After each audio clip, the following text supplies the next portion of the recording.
And welcome, the First Mind Podcast listeners. Welcome to episode 10.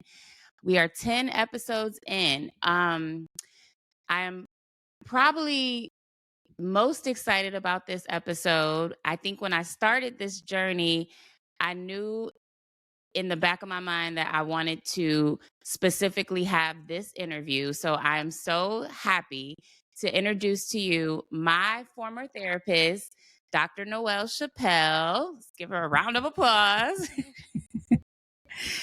Who is joining us today, and she is going to talk to listeners about the therapeutic process, about finding a therapist. We're going to touch specifically on EMDR therapy, which is the type of therapy that I did for a few years. I know that some of my listeners have been following me for a while and have heard me mention EMDR therapy. So I wanted you to have an opportunity to hear from an actual practicing therapist what that is. And then if you guys have questions, feel free to email me and I will try to get those answered. But yes, I am excited to have you. I feel like reunited and it feels so good because I have not seen you probably since I moved to Dallas, and it'll be 3 years in September. So it's been quite a while. It doesn't seem like it, does it? But It doesn't seem like it. It doesn't seem like it. It's gone by really fast.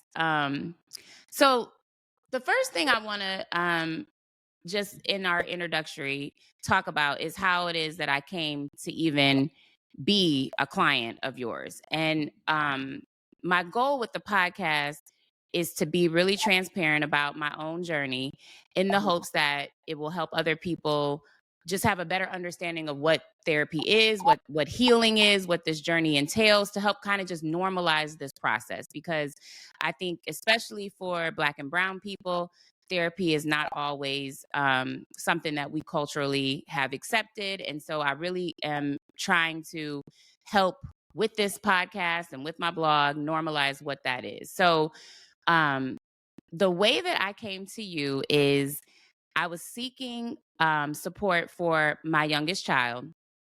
And we had been on a journey to find a therapist. She herself we had both been to therapy in the past, nothing sustaining, but she had mentioned to me probably around junior year that she was willing and wanting to go to therapy, but she wanted specifically a Black therapist. And so we went on this journey to find a Black therapist. And we did get a Black therapist before you. And what I remember is it just was not a good fit. The counselor was, I could just tell that my child wasn't being challenged in the sessions. There was one, I remember a couple times where my child called me like a half an hour after I dropped her off and said, well, she said we don't have anything else to talk about. So then like I would pick her up. I didn't have a treatment plan, like what are goals? What are we working on? I didn't have any of that information. So it just, to me, was not a good fit. So we left that counselor and we found you somehow. I connected with you. My child started working with you and it was just amazing. I mean, you could tell the difference right away. She would come out of the sessions and sometimes be emotional. You could just tell that she had been working hard emotionally in those sessions.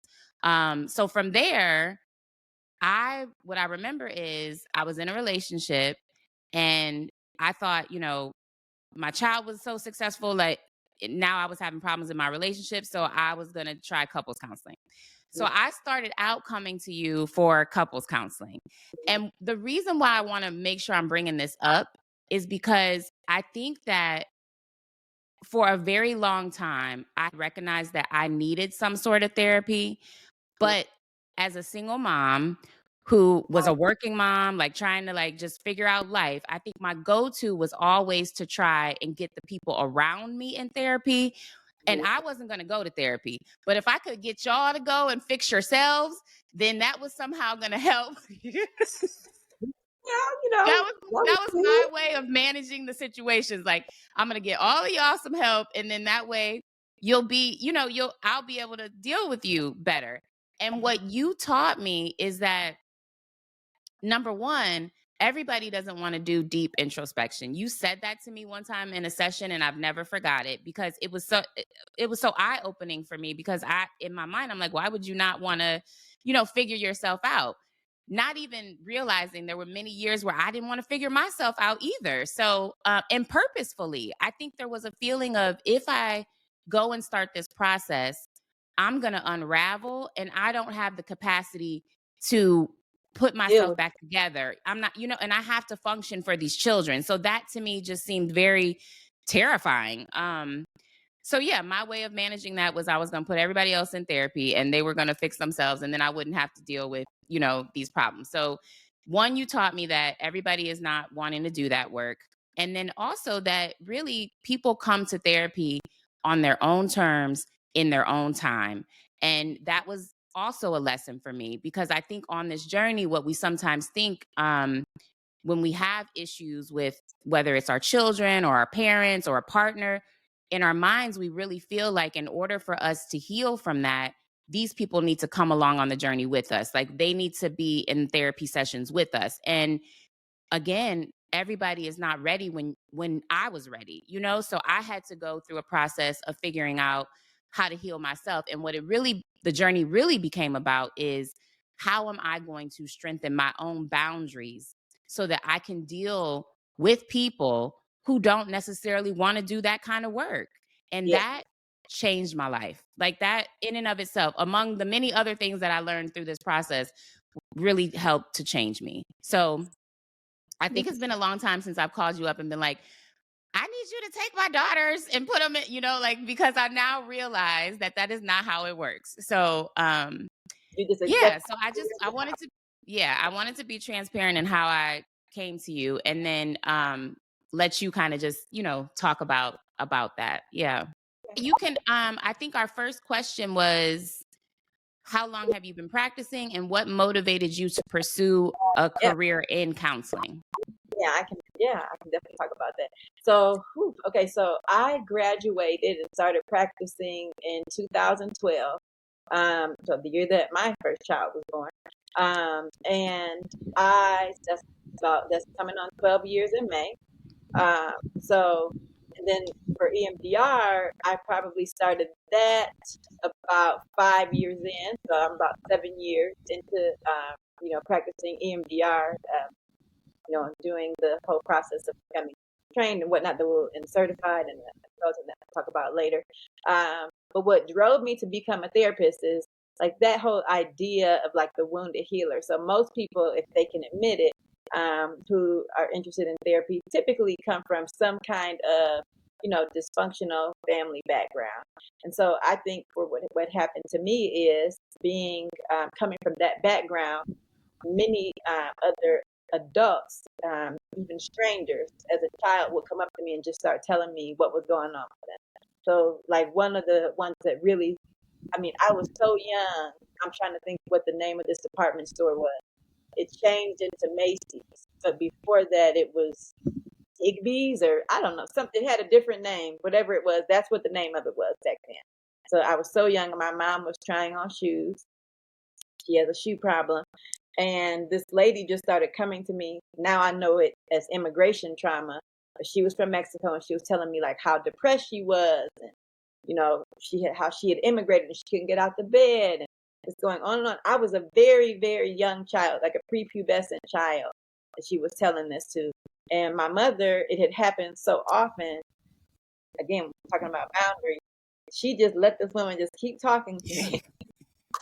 So I feel like, in a way, I turned it into like a skill that I developed, and I turned it into something that I can get paid for, but mostly because I care. So even as a young child, I cared. I tried to use my little childlike way of providing empathy and to try to help this woman, um, and to encourage her. So for me, both my parents in different ways had like a human services and a helping background. The college I went to for undergrad was very big on service. So it's just, to me, if you're not helping people in some way, what are you doing? And it feels good if you can do that as part of, like, if you have a profession that you feel is part of a calling, that you at least know that you're doing something that directly makes a difference and helps people. So yes, you are curious about like what makes people tick, but also, you know, I wanted to be a therapist to help people.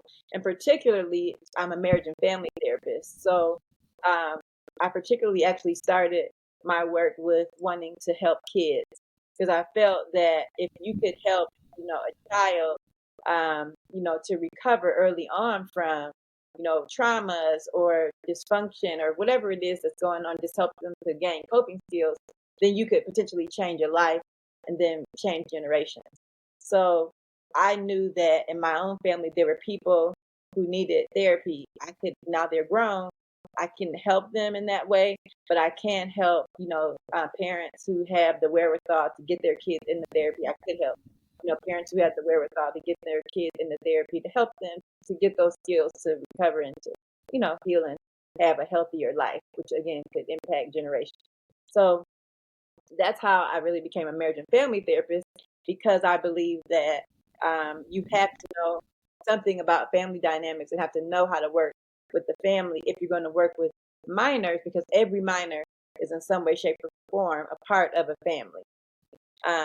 And then because of our training, we are trained to have to work with couples as well. And then what I found, and pardon me, I have asthma, so you're going to hear me cough a little bit. Okay, so part of me when I did my internship during my master's program, I recognized like, oh my goodness, these poor kiddos, like everybody here is dealing with some sort of trauma. So I knew that I needed to get some sort of like trauma therapy training. So back then, it was like trauma focused CBT, and then I got some cognitive processing therapy training. And back in during that time period, there was a couple of different paths that just kept leading me to EMDR. One of them honestly had to do with one of the insurance companies at the time said that if they would not like pay for you to have even a 53-minute session with the client unless you were EMDR certified and they had a PTSD diagnosis, that was Optum. So, and then I also was noticing that, there was just no bodily really component. There was no somatic component to the trauma therapies that I was using. I also was looking at like the SAMHSA tips guidelines about, trauma informed practice. And they were saying like, people should be able to share as little as or as much about their, any trauma experiences that they may have had. And those therapeutic models, if you're familiar with them, are very narrative focused. And you do have to go into the nitty gritty details. And so it's just, they're not really as trauma informed in various ways as I would have liked. So again, various roads were like pointing me to, start my training to get into EMDR. And so that's how it all started kind of. So kind of, I think I hopefully gave you. Yeah, no. And that's such an interesting journey because I don't know how your life has transitioned since you were a child, but for me, my background is also in counseling. I was a school counselor, and in Ohio, you have to be licensed. So our programs are very similar. I just do not, I don't diagnose. Yeah, but we have to take a praxis and we have to do licensure. But I do remember having kind of those same experiences as a child, but I still have them now. Like I am consciously like saying to myself, we're going to get in this Uber and we are not going to talk about trauma. Like we're just going to go to the airport. Like we're not going to, because what happens is somehow by the end of this trip, I'm engaged in some conversation about all of this person's childhood trauma. And like, I'm like, Monica, stop doing that. So it is an interesting, and I am able to recognize it as that is a gift. It is truly a gift that you honed in on early as a child.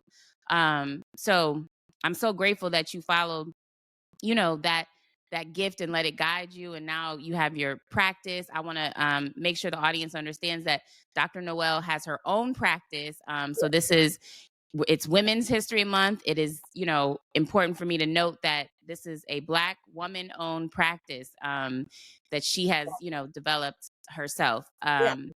You I said should so many good things in your description of how you arrived to today. You talked about CBT, which our audience members, you can look up, some of those acronyms. But I agree with you. What I always say to people about EMDR, and we're going to get into EMDR a little bit later in the interview, exactly what it is. But I always say, especially with children, because talk therapy really relies on your ability to be consciously aware of your trauma and to talk, which is uncomfortable for little people. Yeah. I always recommend EMDR because it is not a talk based therapy per se. And so I'll have you explain that a little bit later. But I do think, if you are understanding maybe that you have trauma in your body, or you feel like, you may sometimes feel a little off or triggered, but you can't really put a finger on what it is, that's when I say, like, go try, EMDR therapy. It's a good way to like get to some of those deeper rooted issues that you may not get to in talk therapy, at least not right away. Yeah. That's always been my feeling. Yeah. And yeah, EMDR, I've used it with kiddos as young as 3 years old. So, young as 3 years old. It is, it's wonderful, wonderful, wonderful. And it goes really fast with young people because they don't have all the stuff that we have. Yes, they don't have so many cognitions that they're trying to work through. So before we get into what EMDR is, I wanted just for anybody who is interested in therapy, but maybe just hasn't really felt comfortable enough to reach out and try to find, a therapist. How would you describe like um a potential client, and then kind of like what would a first session look like for somebody who maybe has never been to therapy? So, in terms of how to find a therapist, okay. So first, I would say, find a therapist that fits you in terms of being culturally responsive. You may have to, and let me also say, like, just because, so there are several layers. They should be culturally responsive, but in addition to that, they should be clinically competent. So, you know, it doesn't necessarily matter what their license is. It's about, like, do they have, the training, the consultation, the supervision, the CEUs to have built clinical competence in whatever the area is that you need help with. So if it's trauma, if it's relationships, whatever it is, yes, they should be culturally responsive and sensitive, but they should also be, clinically competent. It should feel like, they're a reasonable fit for you, that they're able to connect with you in an appropriate way, that they have healthy boundaries, that, that they're respecting you as a client, that they're not trying to tell you what to do or to control you. And sometimes you find the right person, the first time, and sometimes you need to have maybe a couple of sessions before you can determine, whether or not that clinician is a good fit for you. And it's okay, if they're not, right? Everybody's not a good fit for everybody. So, so that's the first thing. But when it comes to what people can expect to happen, I guess you could say, during the first session. So first, of course, we're going to go over all the housekeeping rules, like the informed consent and just my particular practice policies, like no shows and all that kind of stuff. Then we're going to do a thorough biopsychosocial spiritual assessment, because I do think that, some people do have spiritual experiences and resources that are important to, make note of. In addition to that, especially when I'm doing EMDR therapy, I'm listening already. And I'll talk about this in my EMDR training that I do. I'm listening already for the themes in terms of the presenting concerns that we may end up kind of working with and breaking down into smaller pieces later on.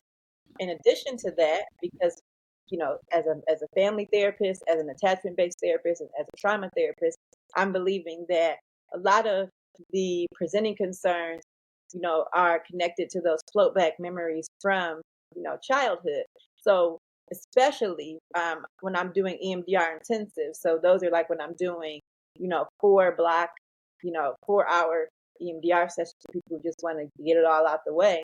I'm definitely going to be doing, and usually this is the second session now, in addition to like treatment planning, a genogram with them, because I need to know in detail what their family of origin was like, what were their experiences, so I can help them in case they get a little bit stuck. So I just have a bit more of a rich, background, a little bit richer than what, that biopsychosocial spiritual assessment that I have to do gives me. And so also, if a person maybe is coming from a family where there are just a lot of just traumatic events that have happened, I will also create like a little timeline with the big traumatic events, and then I know that those may fall into some of the themes and under some of the cognition, which are under some of the themes that they talked about as presenting concerns later on. It helps me to kind of know, like, well, wait a minute, you talked about, where does this kind of fall, right? Because sometimes we know that trauma can be phobic, so people may not mention things sometimes. So it's helpful to kind of really know what has happened to help people to kind of structure their targets once we get to that later on in the MDR therapy. Does that answer your question? It does. Thank you. I do want to give maybe your definition to listeners of what trauma is, Mhm. because I think that It's overused. one of the things that can be a hindrance maybe to seeking therapy is not really understanding that, trauma doesn't mean it can mean a lot of different things. Um, to give an example, when I first started learning about EMDR, I heard a story about a a child that was like 3 years old, and they couldn't get the child to wear shirts that they would put over their head. So the child would wear a button up shirt and it would be fine. But when it came to like a shirt, that they had to put over the 3-year old's head, there would be like this tantrum and this screaming, and like they couldn't, get for whatever reason, they couldn't figure out like why was this such a difficult, challenging thing for the child to wear a shirt. Mhm. They end up getting the child in EMDR therapy, and what comes out is that the 3-year-old had been stuck in the birth canal. I knew you were going to say that.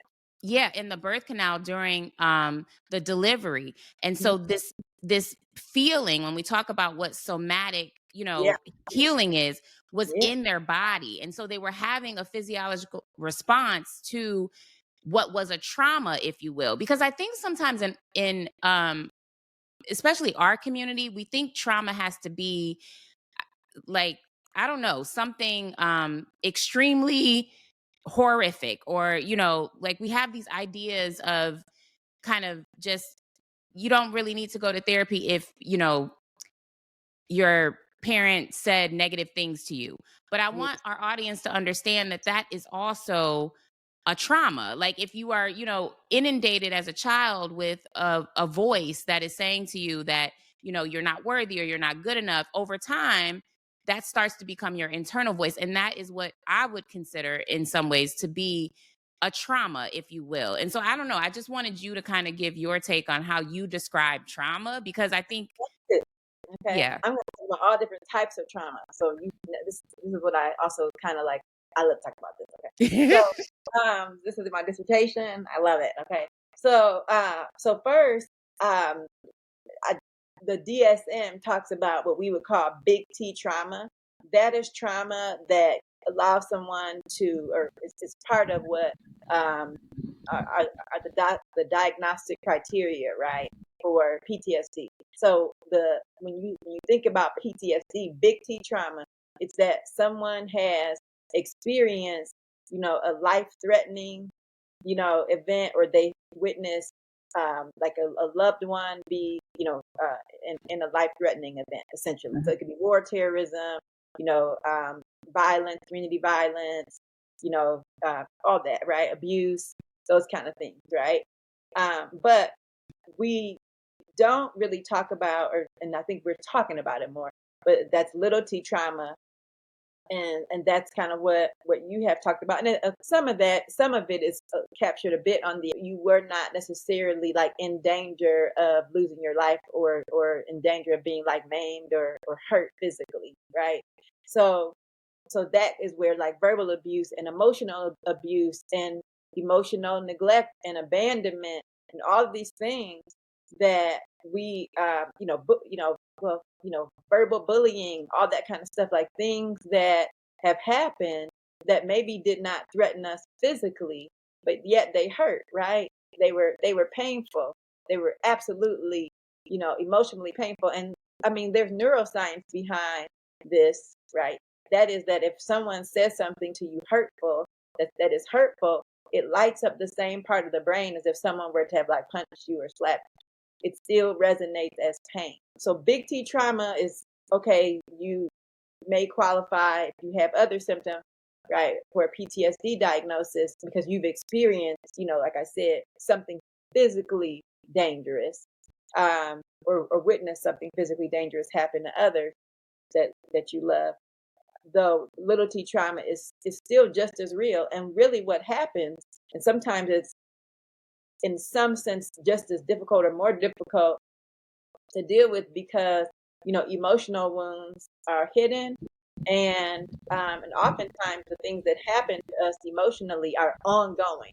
So in a way, they're complex, right? What we would call complex trauma, which is a mixture of having multiple little T traumas, like, oh, my parents neglected me because like maybe they were using alcohol or substances, or they had a gambling addiction, right? They didn't necessarily hit me, right? But maybe they neglected me emotionally, or my parent abandoned me, um, or they were a narcissist in some way, shape, or form, and abused me again verbally or emotionally or some other way. Uh, Complex trauma can also be, you have experienced multiple big T traumas. You've experienced one big T trauma with multiple little T's. So then we talk about the idea of complex trauma. And then, again, that's having had multiple things happen to you, whether they're big T or little T. And then we have what we talk about, what we're talking about a little bit more, is historical trauma. So, especially as people of color, and I shouldn't even say especially, because I think that's the dirty little secret of America, is that, um, historical trauma impacts everybody. So historical trauma is, if you were to think of PTSD, but apply it to a group of people, a survivor group. But it's not just applied to the survivor group, because people who are actively involved in trauma, whether they are individuals or groups, also experience trauma symptoms, right? The same symptoms that we recognize are involved in PTSD, though the precipitating events may be a little different.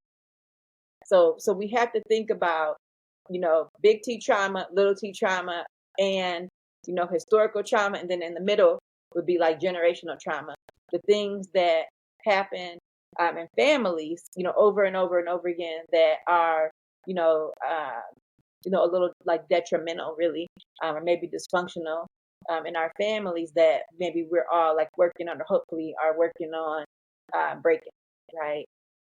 Things that have happened like that. So an example of that would be like, alcoholism, or some type, or some other addiction.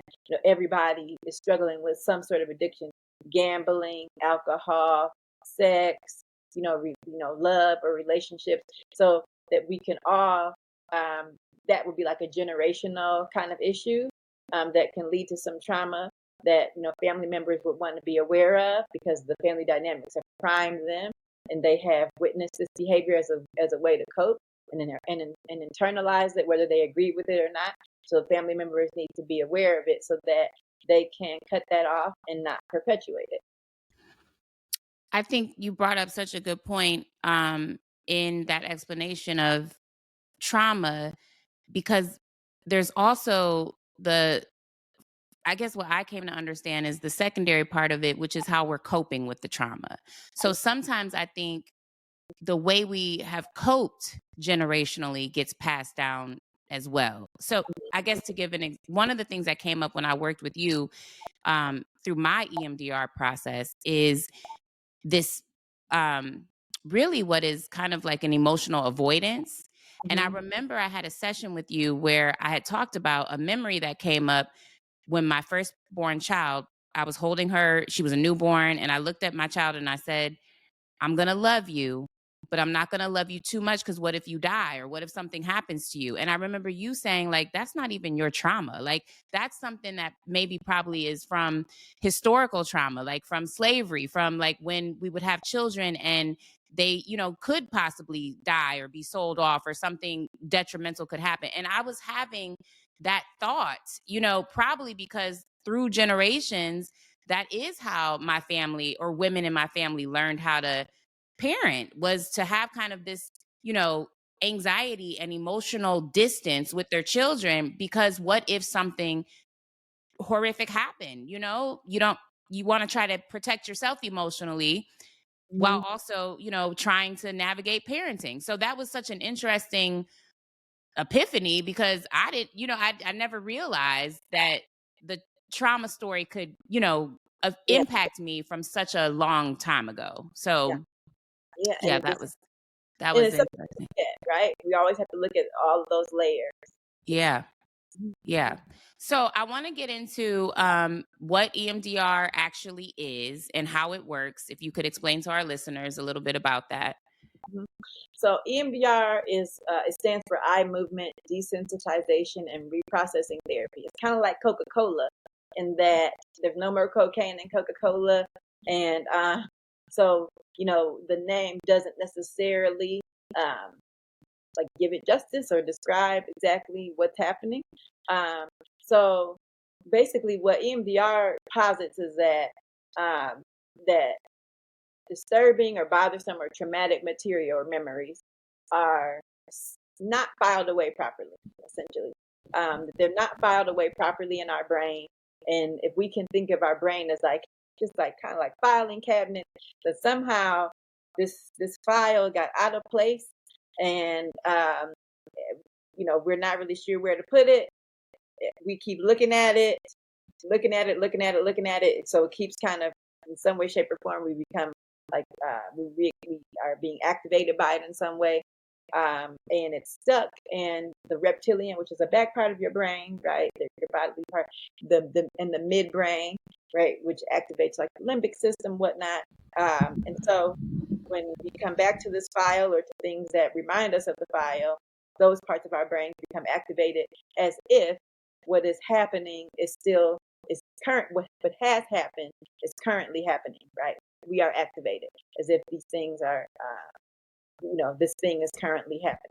So Mm-hmm. what EMDR attempts to do, and this is, if you're familiar with grounded theory is this qualitative method where you like have the uh, basically the participants like tell you what the theoretical model is. You don't come in with the model. You kind of let it take shape, essentially. And so kind of what happened with EMDR is the person who invented it, who's now passed, who's died, Dr. Francine Shapiro, kind of figured out the mechanism and the protocol with her peers. And then they had to really do the scientific research in the brain to figure out like how this, to hypothesize how this works.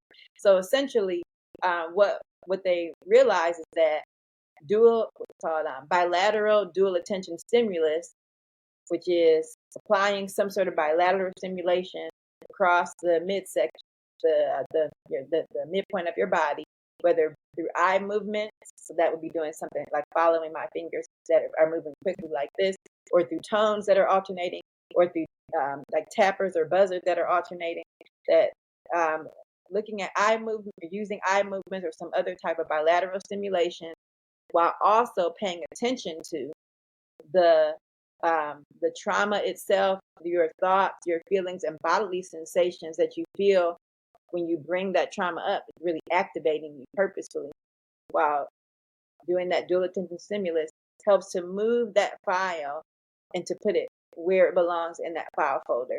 And in the brain, it helps to move that that trauma material from the reptilian brain and the midbrain to the prefrontal cortex where it belongs, so that it just becomes a neutral fact rather than emotionally, cognitively, bodily activating, or somatically activating material.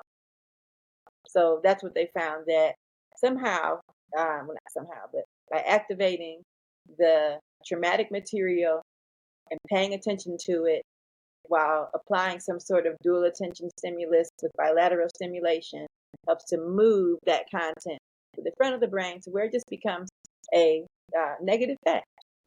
And in fact, we can then pair, because it becomes neutral, we can then pair something positive about ourselves that we would like to believe, which is an example of post-traumatic growth, and that we compare that positive thing to that neutral fact and actually believe something positive about ourselves as a result of those disturbing things having happened.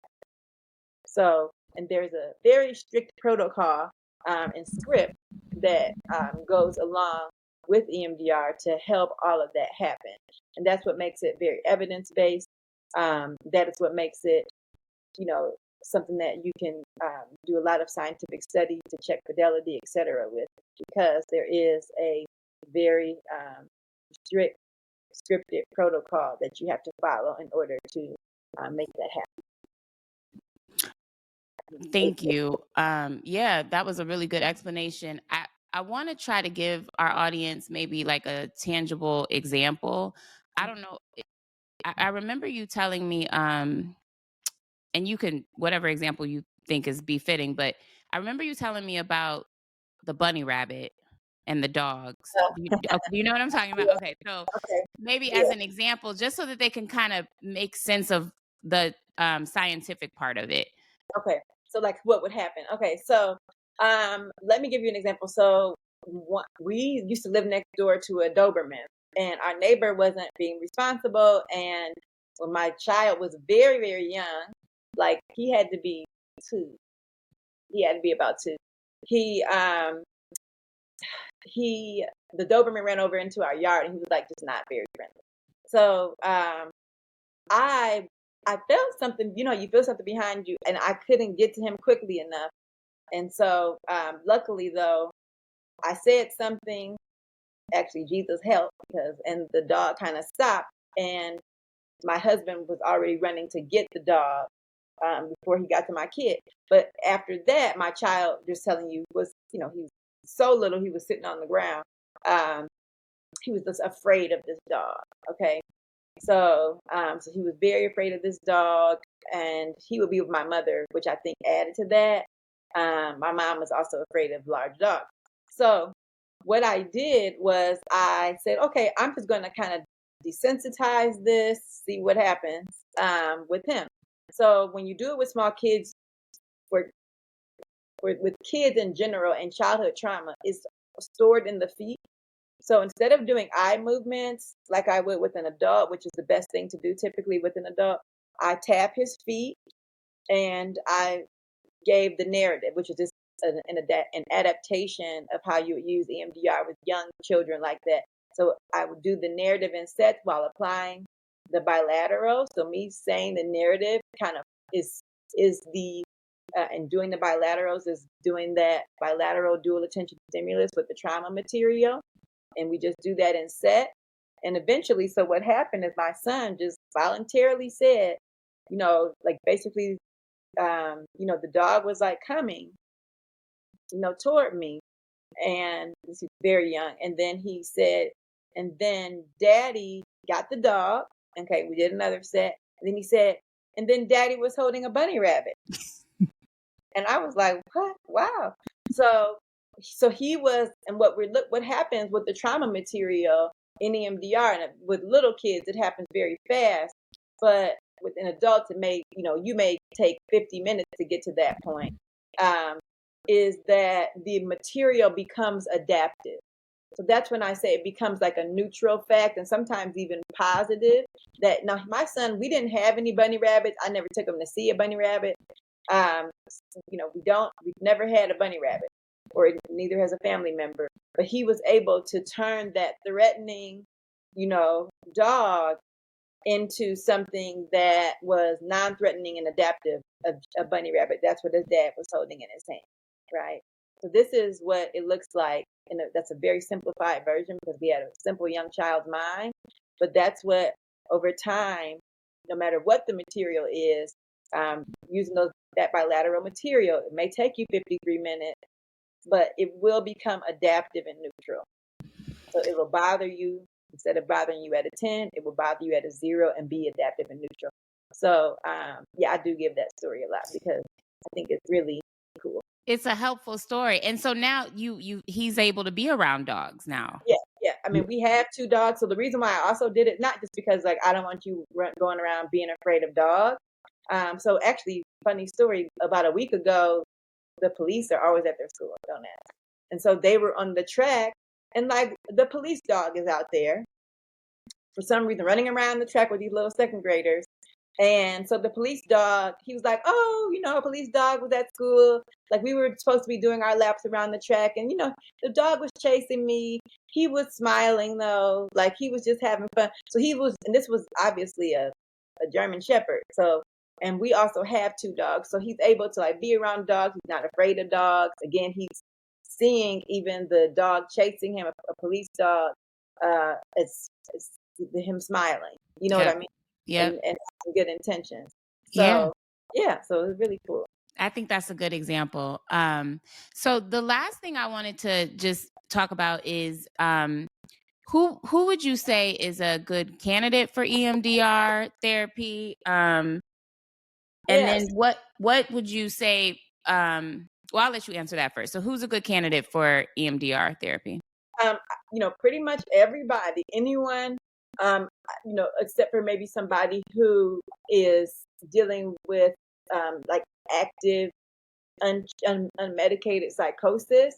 So psychosis can be treated, and when anything else is going with it, like depression and things, even schizophrenia, right? It's just that we want to make sure that people, are, medicated if they need to be. So it's not that they can't have it. It's just that they just need to be, have some a little bit of medication. But the major thing that most people are going to run into is marijuana. So and benzo. So if you are a person who takes medical marijuana or recreational marijuana or is prescribed benzo, you just want to make sure that you maybe you take it. Like if you're going to have therapy at 10 a.m. on Thursday, stop taking it at 10 a.m. on Wednesday just to kind of give it some time to get out of your body. Because what will happen is benzos and marijuana suppress your feeling. And so even when you try to activate that material, it doesn't work. And so some of my clients who I know are, like maybe they like to smoke marijuana or do gummies and things like that. And they're like, oh, it'll be fine. I'll just do it anyway. And then we're coming in. I'm like, what is going on here? They can tell, like, oh, yeah, I did that. I'm like, okay, so we have to like change our plans today because it just is not going to work. You're not going to be able, because you do need to be a little bit activated within your window of tolerance in order for us to move the material to where it should be, to where, again, it becomes a neutral fact, So yeah, so for the general population, you just can't be doing benzos or marijuana when you are actually doing the processing piece.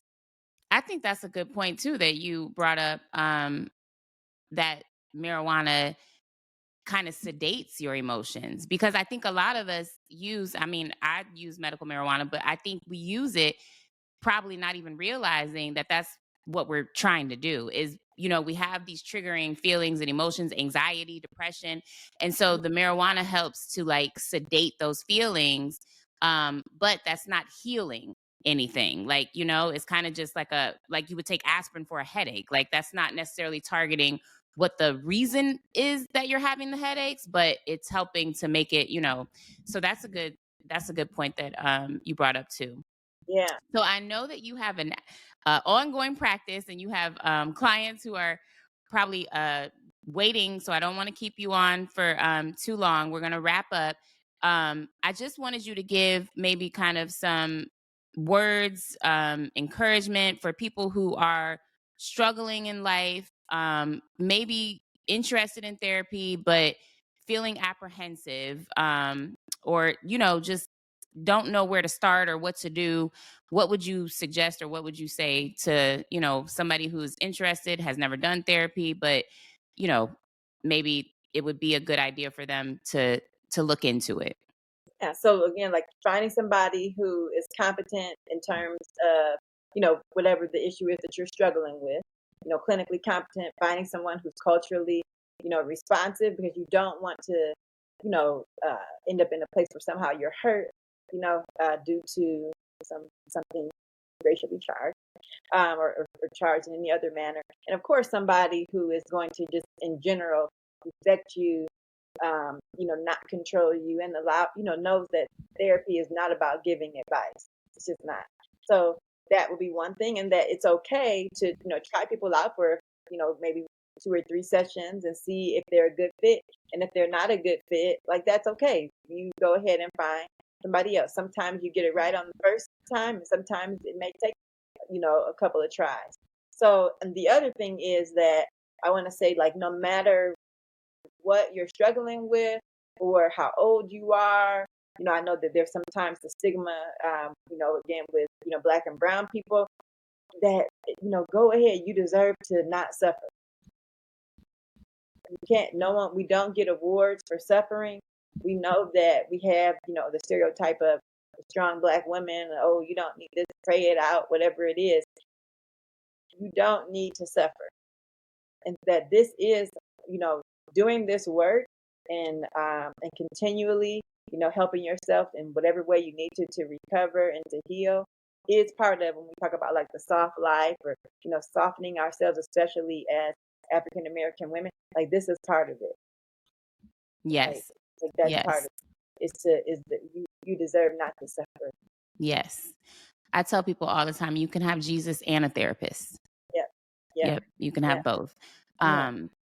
Thank you so much. What I will say to our audience is, if you are interested in finding an EMDR therapist, one of the best techniques that I have found that I suggest to people is, if you type into Google EMDR and your zip code, Psychology Today will generate a list of qualified therapists in your area who are certified in EMDR practice.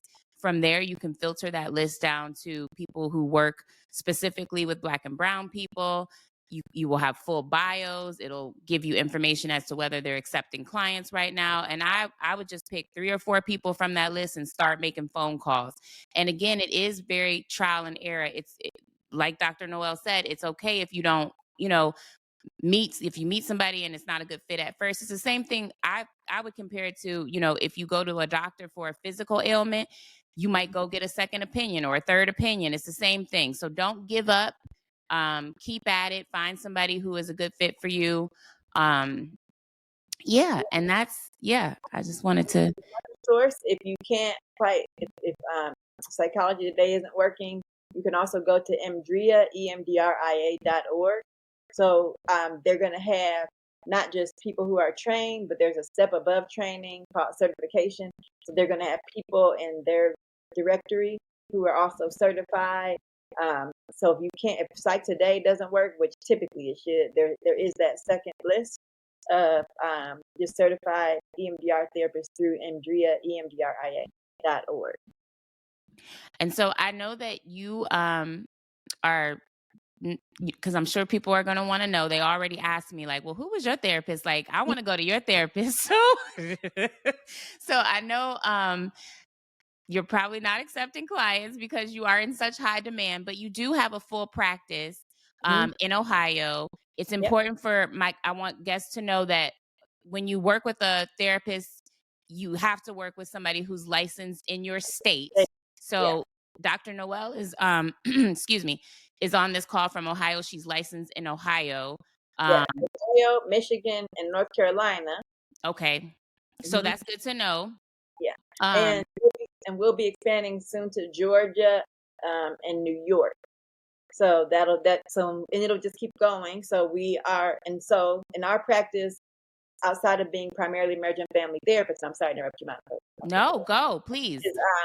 Is we are, also trauma focused, and particularly with EMDR therapy. Because again, you can share as much or as little as you like. We don't have to go into the nitty gritty details for you to heal and recover. So I have trained all of my staff. I'm in the process of I already do it via CEUs. I'm actually going to be doing a perinatal EMDR training next week, but I'm in the process of applying to become an EMDRIA trainer via their organization. So, let's go. Okay. And particularly, we're here to provide not just trauma focused care, but culturally responsive care. For Black and Brown people. So yeah, but like Monica said, you do have to find somebody who is licensed in the state that you reside in, no matter what state they live in. It has to be a state that they have to also be licensed in the state that you reside in. In addition to that, I do want to let people know that EMDR therapy is absolutely doable via telehealth. So, there's all kinds of software that we use to help folks. Even if you are visually impaired, you can still do it via telehealth. Again, because we can do audio tones, etc. So, yeah, telehealth is absolutely doable when it comes to conducting EMDR therapy. So for anybody who's looking in the states that you are licensed in, do you want to give just a quick information about what the name of your practice is and how they might get in touch with Yeah, you? I should probably toot my own horn. So the name of my practice is Ascension Counseling in Beechwood, Ohio, and our website is ascensioncounseling.com. You can find me on Psych Today as well as Therapy for Black Girls and other folk in my practice. You can also call us at 833-254-3278. Again, it's 833-254-3278. And if you prefer to email, you can email us at intake@ascensioncounseling.com. And typically we're in the office Monday through Friday from 10 to 4 Eastern, because Ohio is Eastern time, just to help people with intake calls and whatnot.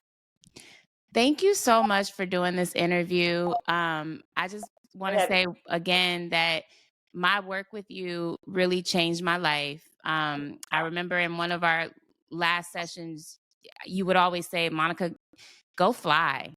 And I feel like I really took that and combined with the work that I did with you and the transformation, and I have been able to fly. Like I feel that. So for anybody who, you're feeling stuck, please take this, listen to this, go seek and get what you need, because like Dr. Noelle said, we all deserve to have good treatment, good care, and a soft life. So thank you so much for being here. I'm going to let you go. I appreciate you so much.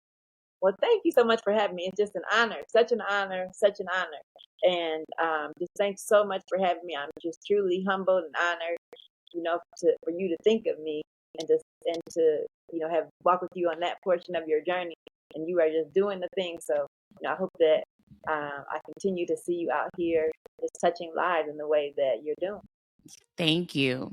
All right. Take care. Have a good day. And I will see all of you on the next episode. Goodbye. Take care.